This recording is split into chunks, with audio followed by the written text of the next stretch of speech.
I had lived in the house for less than a month when it happened.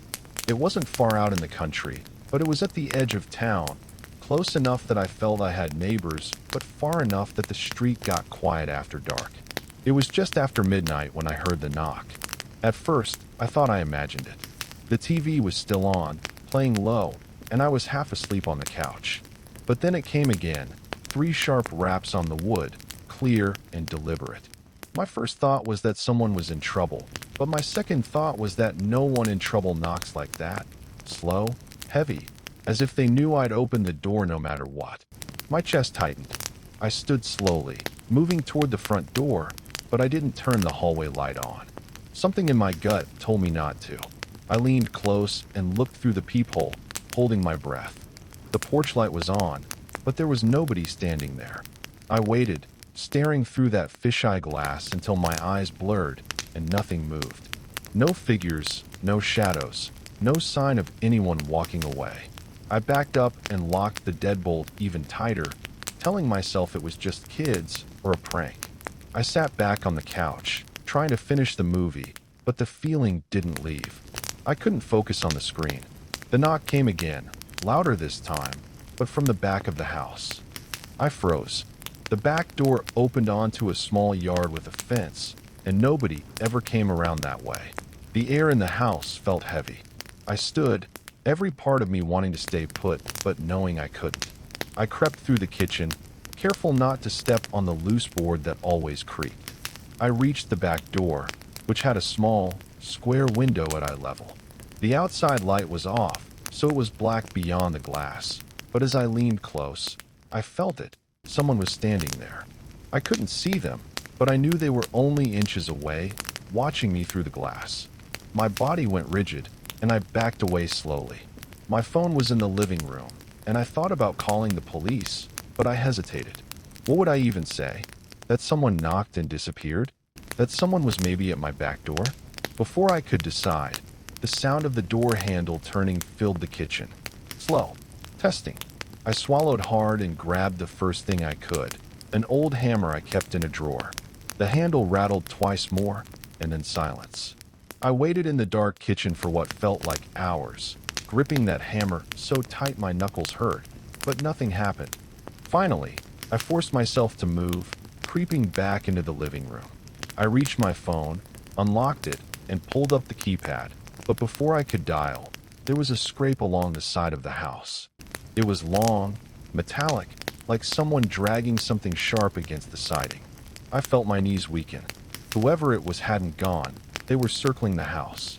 I crouched low, trying to stay out of sight from the windows, and listened. The scraping moved from one side of the house to the other. Then, silence again. I couldn't take it anymore. I called the police.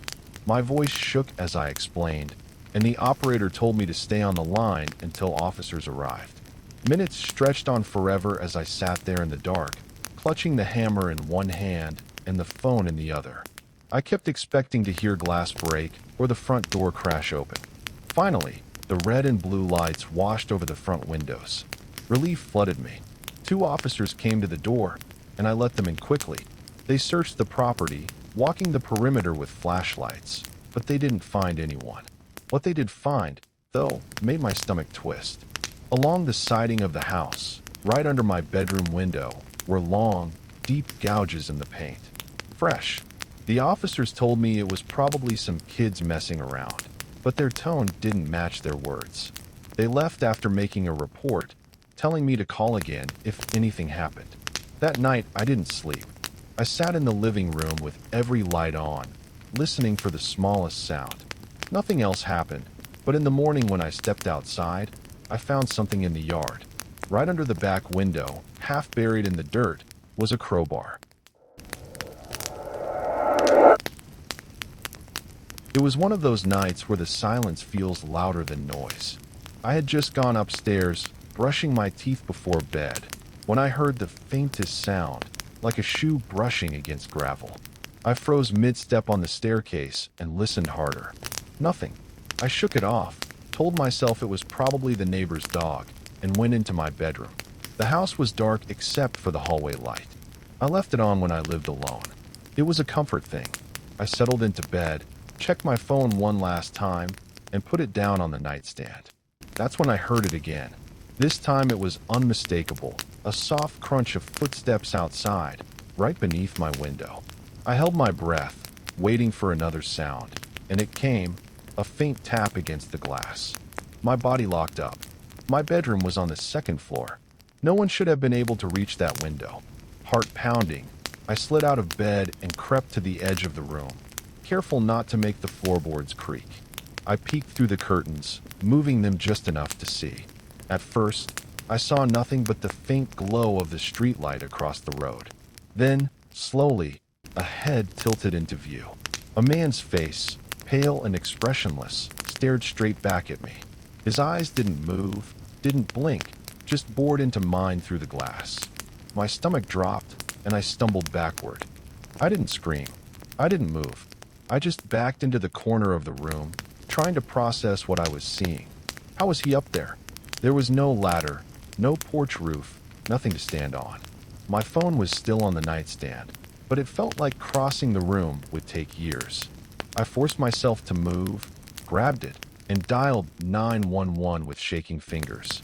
I whispered into the phone, telling the dispatcher someone was outside my second-story window. She tried to keep me calm, told me officers were on the way, but my eyes never left that face at the window.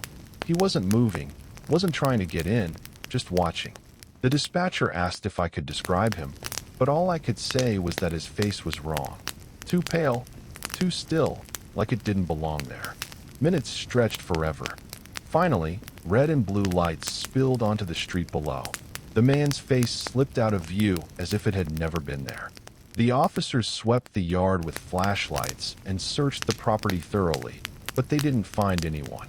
One officer suggested maybe I'd been dreaming, but another found something in the dirt beneath my window. A set of footprints. Large, heavy boots. They trailed off into the woods at the edge of the yard and disappeared. That night, I didn't sleep. For weeks afterward, every time I walked up the stairs, I felt my skin crawl. I never saw his face again, but I know he was real. I saw him, and he saw me. I always thought the sound of glass breaking was sharp, quick, and obvious. Turns out, when it's the back door of your house at 2 in the morning, it's muffled, almost confusing, like part of you doesn't want to admit what you just heard. I shot up in bed instantly. My first thought was maybe something had fallen outside, but then I heard it again, the distinct sound of shards crunching under boots. My stomach dropped. Someone was in my house. I live alone, in a small one-story place with an open floor plan. That means if someone comes through the back, there's nowhere for me to escape except out the front. My phone was on the nightstand. I grabbed it, hands shaking, and dialed 911. The dispatcher answered just as I heard the heavy creak of the back door swinging open. I whispered what was happening, begged her to send police, and she told me to stay quiet and stay on the line. I crept out of bed, barefoot, every board under my feet feeling like it was going to betray me. From the hallway, I could see a slice of the kitchen. The back door was wide open, glass glittering across the floor. A figure stepped inside. A man, broad shoulders, hood up. He moved slow, deliberate, like he had all the time in the world. Behind him came another. The dispatcher was telling me to hide, but my body wouldn't move. I just watched, frozen, as they spread out silently, one heading toward the living room, the other toward the kitchen drawers. I heard the metallic clatter of silverware being rummaged through, and then the sharper sound of a knife being lifted. My throat went dry. Finally, instinct kicked in. I backed up toward my bedroom, praying the hallway shadows would keep me hidden. My plan was to lock the door, block it with whatever I could, and wait for the police. But as I stepped back, the floor betrayed me. The loose board near my room let out a long groan. Both men stopped. The one in the kitchen turned his head sharply, eyes narrowing. The one in the living room raised his hand, signaling something, and started moving toward the hallway. My breath caught in my chest. I bolted. I slammed my bedroom door shut, threw the dresser against it, and pressed my back to the wall. The dispatcher's voice was in my ear, calm but urgent, telling me officers were on their way, just to hold on. Then came the first bang on the door. The dresser shuddered. The second bang was harder, rattling everything in the room. I pressed the phone to my ear, whispering, "They're here. They're at my door. Please hurry." The wood cracked on the third hit. Splinters flew. My heart was hammering so hard it drowned out everything else.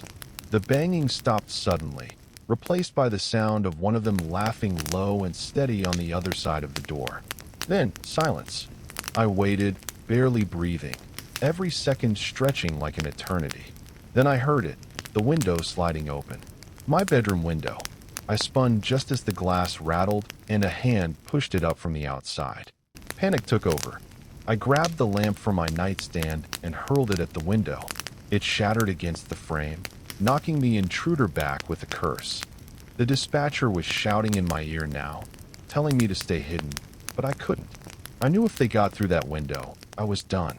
I ripped the screen out myself, shoved the frame up, and climbed through barefoot, glass cutting into my feet as I landed outside.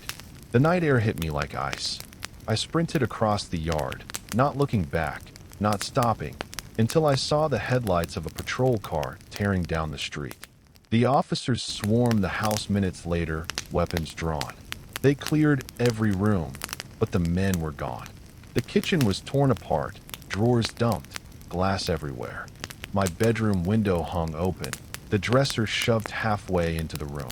The officers told me I was lucky, that whoever they were, they'd been prepared, they'd been calm, and they hadn't just come to steal. I still don't know what they wanted. Nothing was taken, nothing but my sense of safety. I never slept in that house again. I never thought much about security. We lived in a quiet neighborhood, a cul-de-sac where people waved when they mowed their lawns and kids rode bikes until the streetlights came on. It felt safe, the kind of place where you left the back door unlocked when you took the trash out. That night, though, safety ended. It was just after midnight. My wife and kids were asleep upstairs, and I was in the living room half dozing on the couch. The TV was still on, volume low, filling the silence. I might have actually drifted off, because the first sound I heard didn't register right away, a faint click, like metal against metal. Then came the soft creak of the front door swinging open. My eyes snapped open. At first, I thought maybe my wife had come downstairs, but then I heard it again. Footsteps. Heavy, deliberate, not hers. My chest tightened. I reached over and turned the TV off, and the sudden silence made the footsteps louder. They were in the hallway now. I grabbed the only thing near me, a fireplace poker, and crouched low, my heart pounding so hard I thought it would give me away. I could see their shadows stretch across the wall as they moved toward the stairs. A man, tall, broad-shouldered, moving with the slow confidence of someone who thought no one was awake. The thought of him heading upstairs where my wife and kids were jolted me into action. I stepped out from behind the couch and shouted, "Hey!" My voice cracked, but it was enough. The intruder spun, startled, and in the faint light from the street lamp outside, I saw his face. Masked, black cloth over his head, only his eyes visible. He didn't freeze long. He lunged. I swung the poker instinctively. It connected with his shoulder, a dull thud that made him grunt but didn't stop him. He slammed into me, knocking me back against the wall. Pain shot through my ribs. The poker clattered out of my hand. His gloved hand closed around my throat, pinning me. His other hand fumbled at his waist, and that's when I saw it, a knife glinting in the dim light. I don't remember thinking. I just remember clawing, kicking, desperate to break free. I managed to shove him sideways into the edge of the coffee table, and for a split second his grip loosened. I snatched the poker off the floor and swung again, harder this time, catching him across the arm holding the knife. He shouted, dropped it, and stumbled back. Upstairs, I heard my wife scream. The sound lit something inside me. I rushed him, swinging wildly, forcing him back toward the door. He raised his arms to shield himself, but he wasn't prepared for resistance. He staggered out into the hallway, tripping over the rug, and hit the floor. I didn't stop swinging until he scrambled to his feet and bolted through the open door into the night.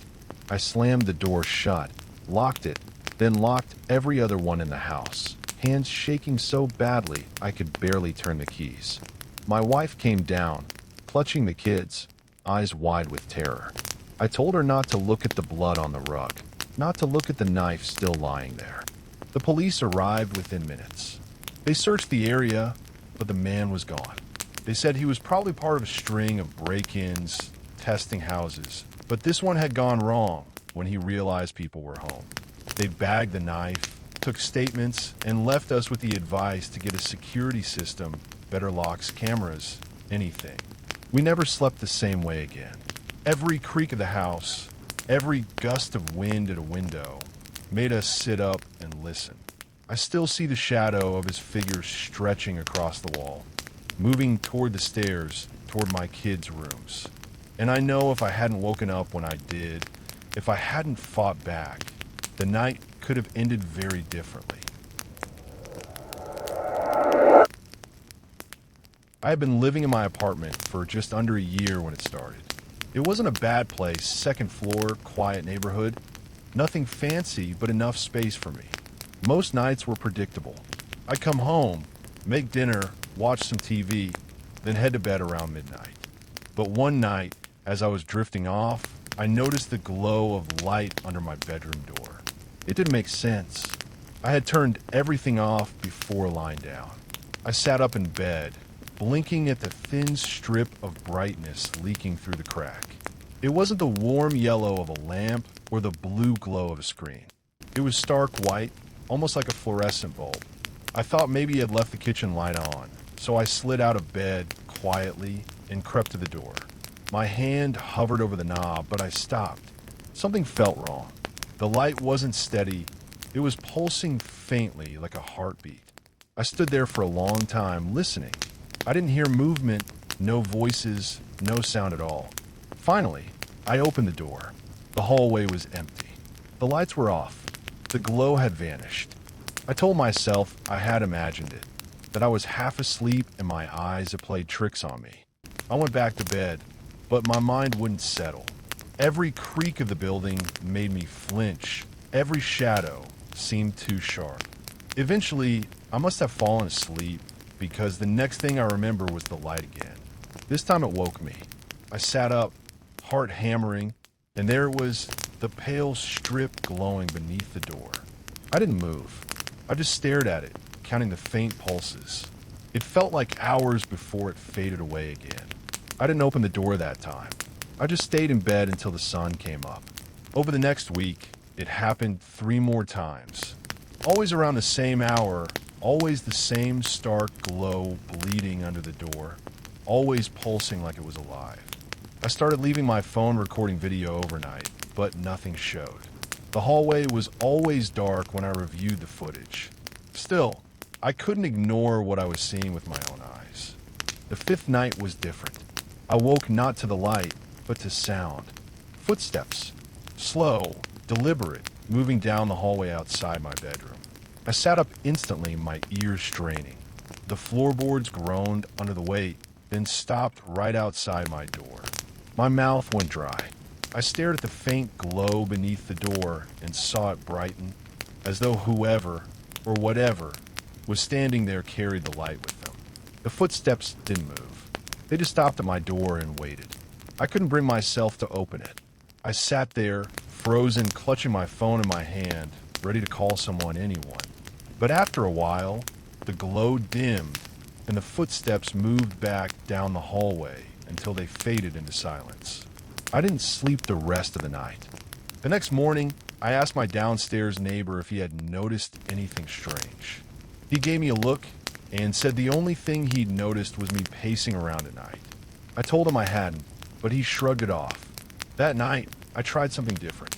I locked my bedroom door and pushed a chair up under the handle, then sat awake with my phone recording again. Around 3 a.m., the glow returned. This time it didn't pulse. It blazed bright, filling the room with stark white light that seeped through every crack and corner. My phone screen went black. The recording shut off on its own, and the chair under the door handle rattled. Something pushed against it, hard enough to make the wood groan. I sat in the corner of the room, whispering to myself not to move, not to breathe. The pushing stopped, and the lights slowly faded until the room was dark again. When I checked my phone, the recording had been deleted. Not stopped, but deleted. I haven't told anyone else about it since. The nights are quiet now, but I don't feel safe. Sometimes I wake up and swear I see that faint glow already waiting under the door. I can't prove it. I can't explain it. But I know I'm not alone in that apartment.